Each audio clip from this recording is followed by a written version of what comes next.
What's going on, everybody? Welcome to the channel. Wanted to bring you guys another project today. Me and Don, if you notice, that's Don's truck right there, but he is not here. We wanted to bring you guys, let's say, we wanted to keep our content on schedule for things we have planned, but with everything going on right now with the distancing and everything, if you don't know by now, I'm sure you do. Everything going on, it's tough, and trying to respect that. Don and I have really not been around each other in a while, but I don't want things to stop. So what we're doing today is actually pretty controversial depending on who you talk to, and it has to do with the fuel rail plug in these trucks. So Don has gone with the shim kit. We're going to be shimming Don's fuel rail plug, whereas mine, I just went ahead and I put a race plug in it. So there's a lot that goes with this. The factory fuel rail relief valve, I think is what they call it, the fuel rail plug on these trucks, it is designed to relieve at around 27,000 pounds in the rail. A lot of you guys know, once you start tuning on them and doing things to these trucks, 27,000 pounds in the rail is not uncommon. And also that shock. And these being stick trucks, it is not hard to surge the fuel rail. And with these plugs, once you surge them a couple times and work them, I've noticed a lot that either the spring gets weak or they come up with a leak or whatever they do. You start getting weird readings and weird numbers with your fuel rail and your fuel pressure. So that's why I went straight for a plug in this one, even though it's not really advised, because what you're doing is, instead of relieving that rail pressure back to tank or wherever it may go, you're locking it in. So let's say we're doing things and we go to shift and we spike the rail. Well, that fuel pressure is going straight in the injectors. It's got nowhere else to go, so it can damage injectors. I'm not gonna sugarcoat it or lie or hide it. This truck has 272,000 miles on stock injectors. I'm not worried. At this point, if I have to put injectors in it, it needs it anyways. They're gonna go bad. But with Dawn here, we're gonna try and shim the plug first. That's gonna get him a little more pressure. And also, one thing we're fighting with this truck, not really fighting, but finding, is we have some really weird things going on with rail pressure fluctuations. And I haven't actually hooked the scanner up to it yet, but we decided that we just go ahead and do this just in case that plug is starting to relieve or get weak. And then we'll go from there. I mean, if we need to, if this doesn't work, if it makes a difference but it doesn't eliminate the problem, we'll go from there. But it is what it is. So what we're going to do, and I'll show you, we'll get started. I'm sure you guys don't want to sit and talk and listen to me talk. Okay.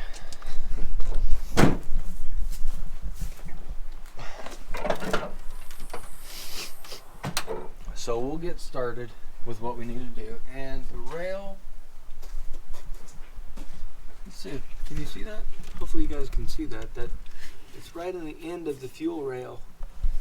I don't know if you guys can see it, but it's not a hard job. It does take a little bit of patience, not difficult.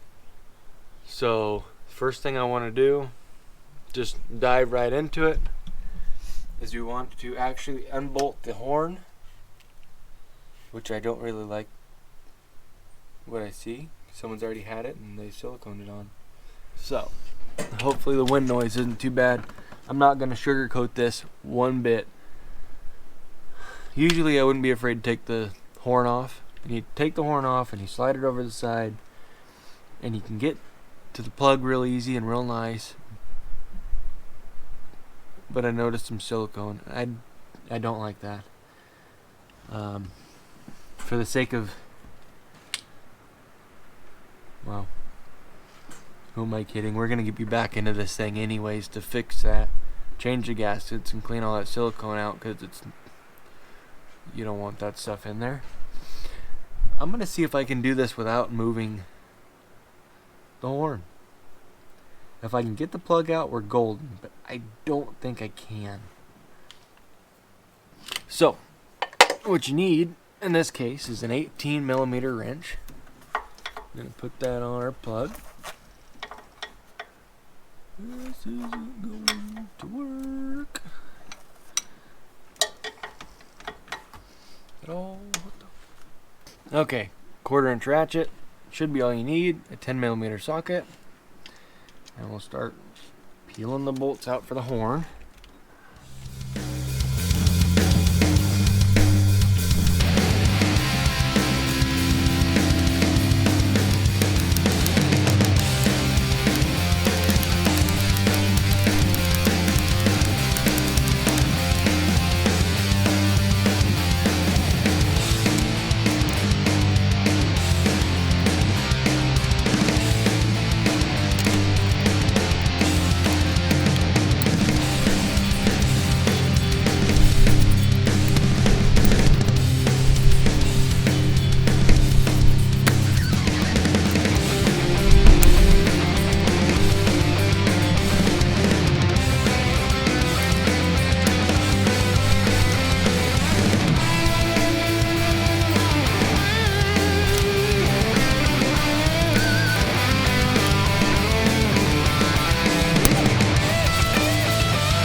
Alright, so we got the horn off, which we needed to do anyways.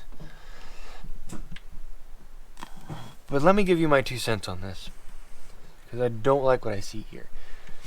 What I see is someone got in here before and used silicone on the horn gasket, which I will give it to them. It's not running out into the intake area, but I don't agree with it. If you guys do, more power to you. I don't. Another thing I don't agree with, or I'm a little confused by, is they have had the called a plenum cover, like the grid heater plate. They've had that out. They did the same thing on that too. They siliconed it, but that's in a different video. If you guys want to see us get into that, show you the right way to do it, clean it up, we can. Just let me know. But right now, you can see a lot better. That plug is what we're after. So now, we can use our actual ratchet to get it out, which we have an 18mm socket for the plug.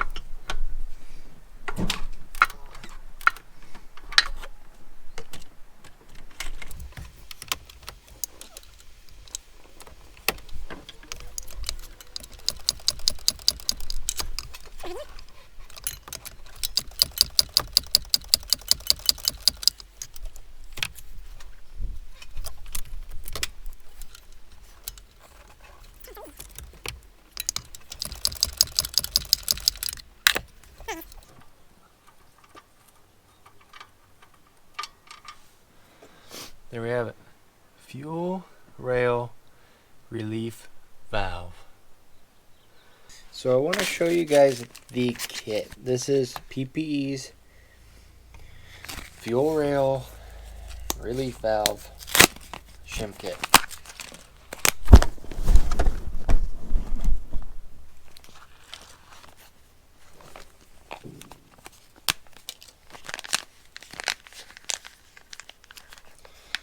Get it open.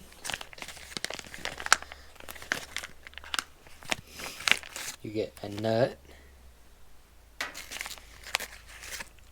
shims, washers, and instructions. Let's see. Should we have read those? Yeah,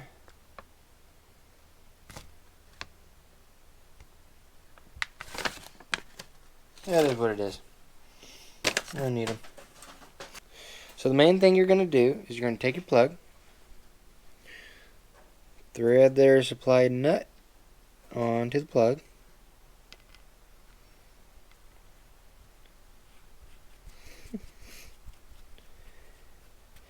and it only has to be done down to the point where you can get your actual relief valve into your vise.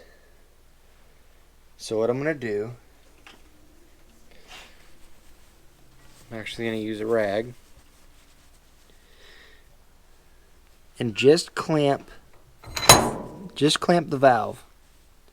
Let me show you without the rag. You know, you just want to go in far enough that the valve is the only thing clamped in the vise. And don't go crazy on it.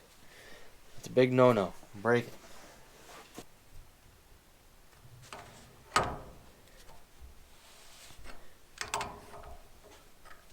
There we go.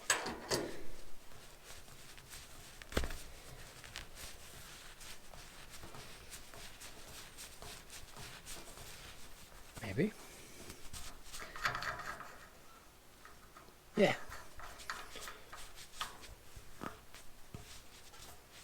Okay.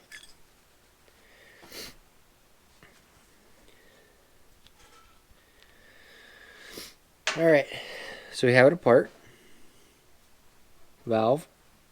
Body. This is your spring. This here is your piston. Now these are hardened pistons, so don't be afraid of it. But at the same time, don't be careless because you can scratch it, mar it. Your sealing surface is right around here, if you guys can see that, so don't ruin that. So now that you have this apart, you have the valve in pieces, you're going to take your shims, you're going to open them up.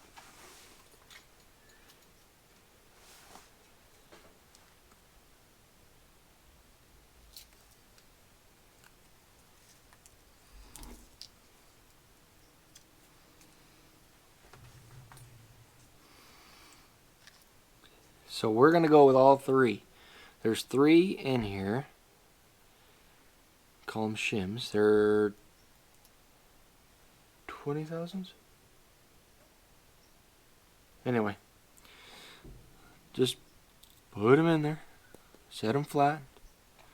Spring goes on. Whoops, don't lose that. Valve. Now, we're going to put it back in the vise. Okay. Get it in there. I like to put a rag in here because I'm trying to protect that sealing surface. So now all I'm going to do with my vise is slowly put it back in.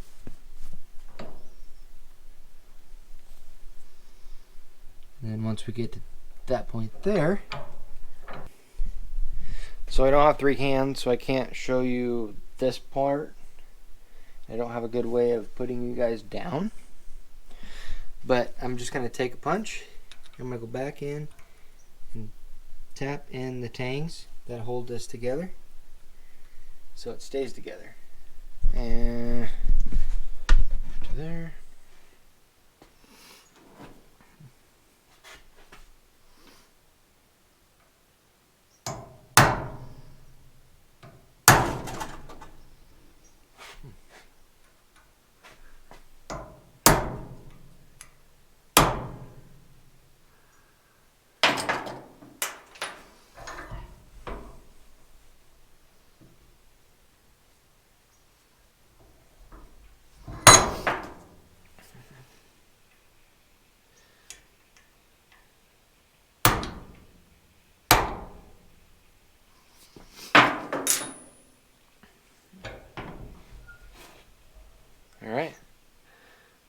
there we have it. A shimmed fuel rail plug. So let's grab our stuff. Roll back over here.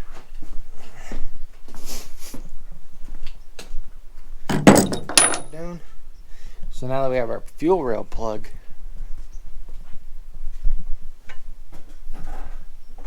done. Just goes back here.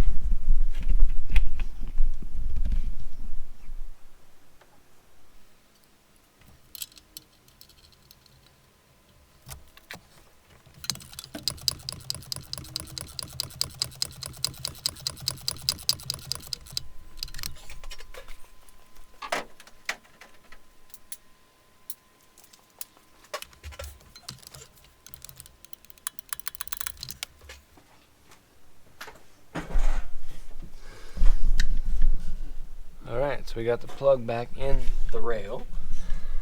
Tightened it down about 50 foot-pounds with our torque wrench, and I think that's where I'm going to leave it tonight until we can get this gasket, because I am not going to put it back together with silicone. So I'm going to set it back on top just so we don't get any bugs or critters in there. So we're going to leave this all tore apart right now until we can get that gasket, and I hope this helped you guys. I really enjoy that you guys watch and follow along.